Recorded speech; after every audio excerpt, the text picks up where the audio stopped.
now talk to Juliet, who's in Glasgow for us this morning. Juliet, good morning. I know you've been talking to people there who are looking forward to reopening, but it's not all good news, is it?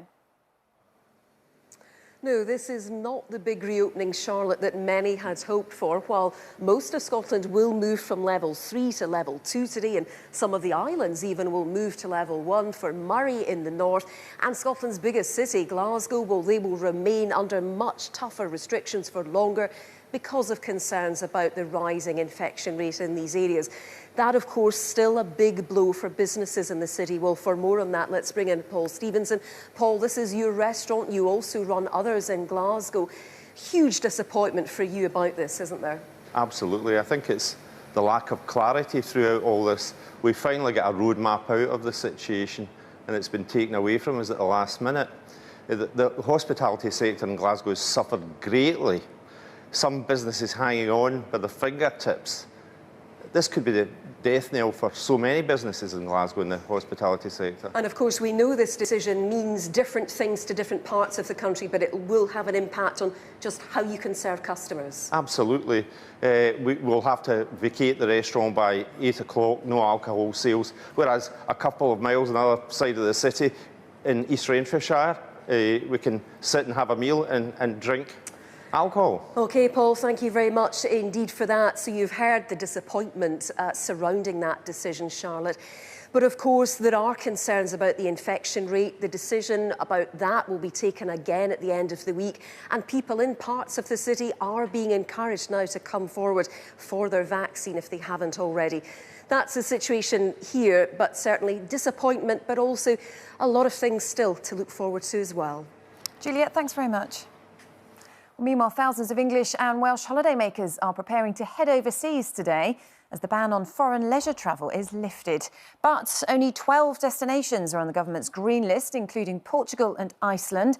Our correspondent Jonathan Swain is at Heathrow for us, monitoring how things are this morning. Good morning, Jonathan. It's going to be a bit different for travellers, isn't it? What can they expect? Morning to you, Charlotte. Well, like many people, this is my first international flight for more than 12 months. We are about to fly to Lisbon because Portugal, of course, is on the green list. We're on the first flight to Lisbon of the day from Heathrow. There are 5 flights actually flying to Portugal from Heathrow this morning. But look, what else has really changed around the airport? Not much, really. There are social distancing measures in place. There's things such as hand sanitizers. We're all used to those. There's QR readers, so you can order your food and drink in a safe way. But the biggest thing is jumping on a plane is not going to be that easy. It's going to require a lot of planning and a lot of expense. Just to do this 2-day trip to Lisbon, we have had to book 3 COVID tests. Just take a look at what I mean, because before we fly out, we had to take a fit to fly test. That cost £99 plus the £70. Someone turned up to my house, a nurse, on Friday to take the test. And then later on today, I'm in a video call from Lisbon to take another test while I'm out there. And then when I get back, day 2 test it's called, you can see that the cost of that is £99 plus the 29 quid in courier. The total cost is £365. There are slightly cheaper ways of doing it. It gives you an idea about how much this is going to cost.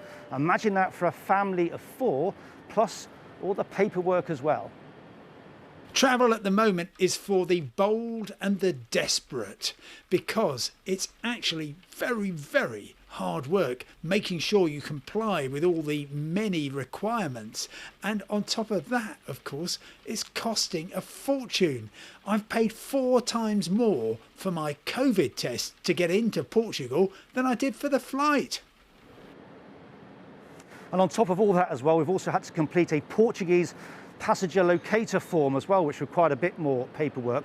It'll be interesting, Charlotte, won't it, to see whether all of this actually puts people off flying abroad and whether the travel industry is going to suffer as a result.